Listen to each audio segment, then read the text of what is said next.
जगन्नाथ तुम्हाला काय देतील हे ते नाही ठरवत, तुम्ही ठरवता. विश्वास नाही बसत? मी तुम्हाला एक सुंदर कथा सांगतो. एक ब्राह्मण संन्यास घेऊन पुरीला. त्याची इच्छा एकच होती, मला मुक्ती हवी.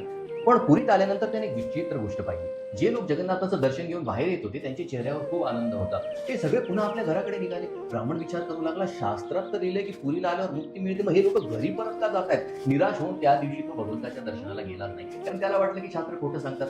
रात्री जगन्नाथजी स्वप्नात प्रकट झाले. ते म्हटले, अरे तू माझ्या दर्शनाला का आला नाहीस? ब्राह्मण म्हणाला, प्रभू मला वाटलं की शास्त्र चुकीचे आहेत. जगन्नाथजी जोरात हसायला लागले आणि ते म्हटले की मी प्रत्येकाच्या भावानुसार फळ देतो. ज्याला धन पाहिजे त्याला धन देतो, ज्याला आरोग्य पाहिजे त्याला आरोग्य, ज्याला संसारातील सुख पाहिजे त्याला संसारातलं सुख देतो. पण तू मुक्तीची इच्छा घेऊन आला त्यामुळे मी तुला मुक्ती दिला. असं म्हणत दुसऱ्या दिवशी वैकुंठातून एक दिव्य विमान आला आणि त्याला घेऊन गेला. म्हणून जगन्नाथजी सर्व देण्यास समर्थ आहेत. प्रश्न एवढाच की तुम्ही त्यांच्याकडे काय मागणार, कारण भगवंत आपल्या इच्छापेक्षा आपल्या भावाकडे जास्त लक्ष